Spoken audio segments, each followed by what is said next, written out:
సచిన్ రాజ్ అత్యాధునిక world class physiotherapy treatment తో అన్ని రకాల నొప్పులకు శాశ్వత పరిష్కారం.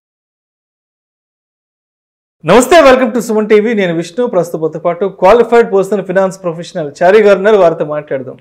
సార్ నమస్తే. సార్ చారి గారు. నమస్తే అండి. సార్ చారి గారు, ఇవాళ ఒక మంచి యూనిక్ టాపిక్ తీసుకున్నాను, హోమ్ లోన్ గురించి. ఎందుకంటే హోమ్ లోన్ అనేది ఎన్నిసార్లు మాట్లాడినా సరే అది హాట్ కేక్ లాంటి టాపిక్. హోమ్ లోన్ అనేది ఒక life time financial burden. Correct అండి. ఒక 50 లక్షలు 60 లక్షలు ఒక హోమ్ లోన్ తీసుకున్నామంటే దాని ఒక 10 ఏళ్ల పాటో 15 ఏళ్ల పాటో కట్టాలి అంటే చాలా చాలా పెద్ద బర్డన్ అది. ఎందుకంటే ఒక హోమ్ లోన్ కోసం మనకు ఉన్నటువంటి ఇతర ఫినాన్షియల్ కమిట్మెంట్స్ అన్నింటినీ పోస్ట్పోన్ చేసుకోవాలి. ఒక కారు కొనుక్కోవాలన్నా, వేరే ఇంకేదైనా ఒక వస్తువు కొనుక్కోవాలన్నా, లేదంటే పిల్లలతో కలిసి ఇంకేదైనా ఒక మంచి వెకేషన్కి వెళ్ళాలన్నా కూడా వీటన్నిటినీ పక్కకు జరుపుకుంటూ ఉండాలి. ఆ హోమ్ లోన్ పూర్తయ్యే వరకు ఎప్పుడెప్పుడు హోమ్ లోన్ పూర్తయిపోతుందా, ఎప్పుడెప్పుడు ఈ గండం నుంచి, ఈ బర్డన్ నుంచి, ఈ బరువు దించేసుకుందాం అంటూ హోమ్ లోన్ గురించి అంత టెన్షన్ పడుతుంటారు ప్రతి ఒక్కరు కూడా.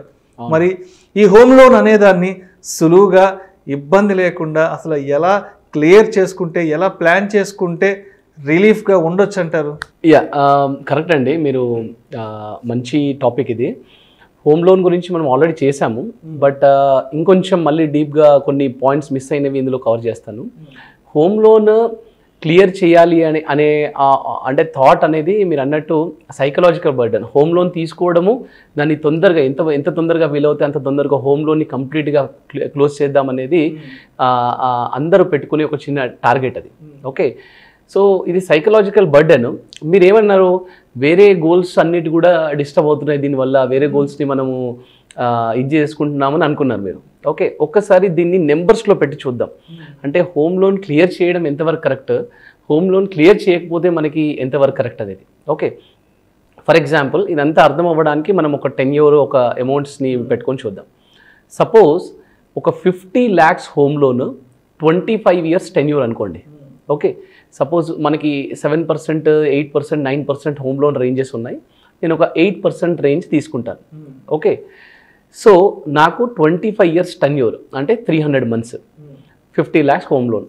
నాకు మంత్లీ దాని ఈఎంఐ ఎంత వస్తుందంటే 38,591 రూపీస్ వస్తుంది. At the rate of 8% interest చొప్పున ఈఎంఐ వచ్చేసి 38,591 అవుతుంది. So 38,591 into 300 months. నేను ఓవరాల్గా ఎంత కడుతున్నానంటే 1,15,17,000 రూపీస్ పే చేస్తున్నాను. అంతకంత వడ్డీ పే చేయాలి. మళ్ళీ 50 తీసుకుంటే మళ్ళీ 50 వడ్డీ. ఇప్పుడు అంటే మీరే మనకేమనిపిస్తుంది అంటే 50 lakhs లోన్ తీసుకున్నాను, 1,15 lakhs పే చేస్తున్నాను, నేను 65 lakhs ఎక్కువ పే చేస్తున్నాను 25 yearsలో బ్యాంక్ అని అనుకుంటాం మనం. ఓకే, చూద్దాం. సో జనరల్గా ఇంత ఎక్కువ పే చేస్తున్నా కదా అని చెప్పేసి మనకేమనిపిస్తుంది అంటే ఇది ఎంత తొందరగా వీలవుతుందో అంత తొందరగా క్లియర్ చేయాలి అని చెప్పేసి మనం ఒక టార్గెట్ పెట్టుకుంటాం. ఫర్ ఎగ్జాంపుల్ ఒక 5 years టార్గెట్ పెట్టుకున్నాం అనుకోండి. సపోజ్ ఏమేం చేస్తున్నారు జనరల్గా అంటే ఏదైనా చిట్ అమౌంట్ వచ్చినా కానివ్వండి, చిట్స్ వేసుకుంటే ఒక 5 year టార్గెట్ పెట్టుకొని క్లోజ్ చేయడము.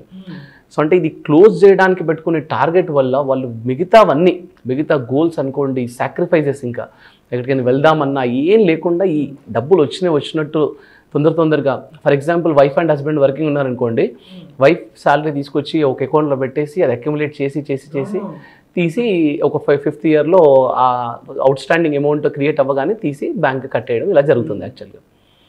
సపోజ్ మీరు 5th yearలో ఈ 50 lakh హోమ్ లోన్ క్లియర్ చేయాలనుకోండి, మీ దగ్గర ఉన్న 5th yearలో అవుట్ స్టాండింగ్ అమౌంట్ ఎంత అంటే 46,21,000 రూపీస్. ఓకే, జనరల్గా హోమ్ లోన్లో 5 years కట్టిన తర్వాత కూడా 50 lakhs హోమ్ లోను 46 lakhs ఉంది. ఎందుకంటే ఇనీషియల్గా ఇంట్రెస్ట్ అమౌంట్ చాలా ఎక్కువ పోతుంది. మీరు కట్టిన అమౌంట్లోంచి సపోజ్ 38,000 ఈఎంఐ ఉంటే అందులో 80-85% మీకు ఇంట్రెస్ట్గా పోతుంది, మిగతాది మాత్రమే ప్రిన్సిపల్కి వెళ్తుంది.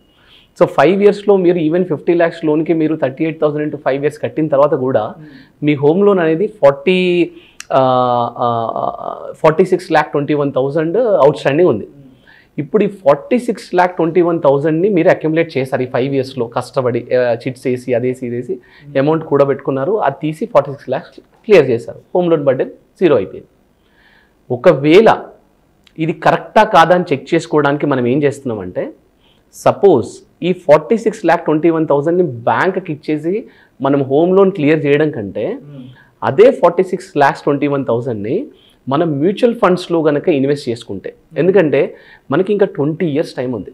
మ్యూచువల్ ఫండ్స్ ఇన్వెస్ట్మెంట్స్లో, ఈక్విటీ ఫండ్స్లో 20 years is a very good time. Even market వాలిటాలిటీ ఉన్నప్పుడు కూడా మనకు అద్భుతమైన రిటర్న్స్ వస్తాయి. సరే, మనకి యావరేజ్ రిటర్న్ జస్ట్ 12% రిటర్నే తీసుకుందాం. 46,21,000 నెక్స్ట్ 20 yearsలో 4.5 crores అవుతుందండి. అక్షరాల 4,50,00,000 అవుతుంది. మీరు ఇప్పుడు 20 yearsలో బ్యాంక్కి ఎంత ఎక్స్ట్రా పే చేస్తున్నారు? 65 లక్షలు ఎక్స్ట్రా పే చేస్తున్నారు. మీరు అనుకున్నాను, అమ్మో నేను 65 లక్షలు పే చేస్తున్నానా అని. కానీ 5th yearలో మీరు హోమ్ లోన్కి కనుక 46 lakhs కట్టేస్తే 4.5 crores నష్టపోతున్నారు. 4.5 crores, it's a huge amount. ఈ క్యాల్కులేషన్ వేయకుండా చాలామంది 5th yearలో హోమ్ లోన్ క్లోజ్ చేస్తున్నారు. ఓకే, ఇంకొంతమంది ఏం చేస్తున్నారంటే, సరే 5th yearలోనే క్లోజ్ చేయడం అనేది కొంచెం ఎక్కువ బర్డెను, 5 yearsలో 46 lakhs అక్యుములేట్ చేయడం, 10 years టార్గెట్ పెట్టుకుంటున్నారు. సో 10 years టార్గెట్ పెట్టుకున్న వాళ్ళు ఏమవుతుంది, మనకి అవుట్ స్టాండింగ్ అమౌంట్ ఆ రోజుకి వచ్చేసరికి 40,49,000 అవుట్ స్టాండింగ్ ఉంటుంది. ఇది 10 yearsలో వీళ్ళు 40,49,000 అక్యుములేట్ చేస్తున్నారు, లోన్ క్లియర్ చేస్తున్నారు.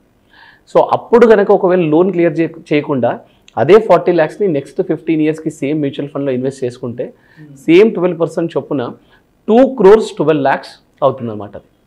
సో స్టిల్ మనం అక్కడ ఎక్స్ట్రా బ్యాంకర్ కట్టేది జస్ట్ 65 lakhs ఎక్స్ట్రా. కానీ ఇక్కడ 10th yearలో క్లోజ్ చేస్తేనేమో మనకు 2 crores 12 lakhs లాస్ అవుతున్నాము. 5th yearలో క్లోజ్ చేస్తేనేమో 4.5 crores లాస్ అవుతున్నాము.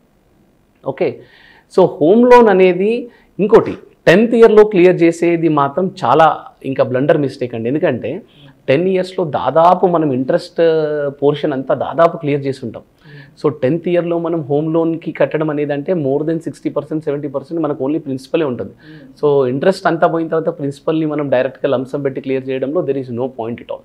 ఓకే, సో ఏముందంటే హోమ్ లోన్ తీసుకున్న వాళ్ళకి హోమ్ లోన్ క్లియర్ చేయడానికి 2 lines ఉన్నాయి. ఓకే, లైన్ నెంబర్ 1, వాళ్ళు రెగ్యులర్గా ఎవ్రీ 6 monthsకో ఎవ్రీ 1 yearకో ఒక 1-2 lakhs 2-3 lakhs అక్యుములేట్ అవ్వగానే ₹1,00,000, 2,00,000, 10,00,000, 5,00,000 ఉన్నప్పుడల్లా బ్యాంకర్కి కడుతూ వెళ్తారు. అదొక బకెట్, అదొక line of option. Second bucket ఏంటి, నేనేమంటున్నానంటే ఇన్వెస్ట్మెంట్ బకెట్ ఒకటి పెట్టుకోండి, మ్యూచువల్ ఫండ్స్ లాంటి బకెట్ ఒకటి పెట్టుకోండి.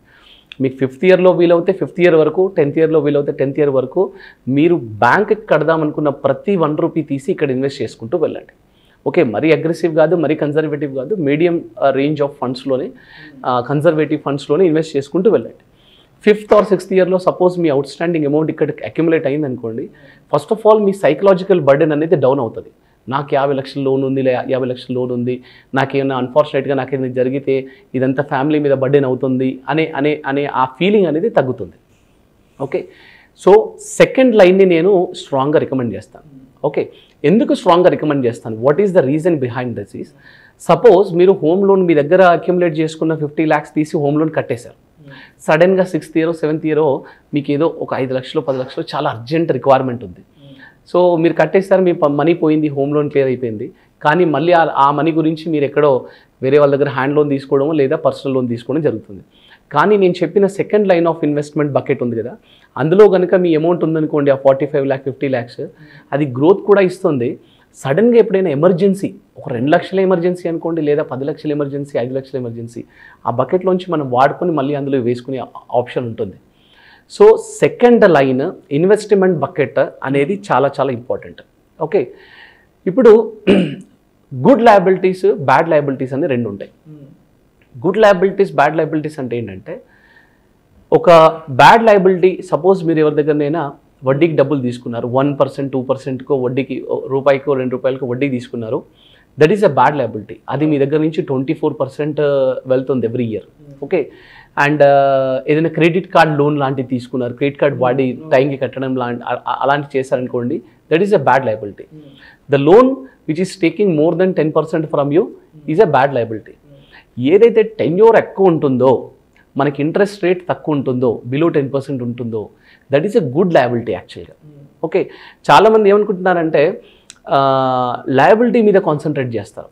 నా హోమ్ లోన్ తగ్గాలి, నా హోమ్ లోన్ తగ్గాలి, నా లోన్స్ అన్నీ అయిపోవాలి, నేను ప్రశాంతంగా ఉండాలి అనుకుంటారు. సో మనం ఏంటంటే లయబిలిటీ మీద కాన్సన్ట్రేట్ చేయడం కంటే first of all asset building మీద కాన్సన్ట్రేట్ చేయాలి.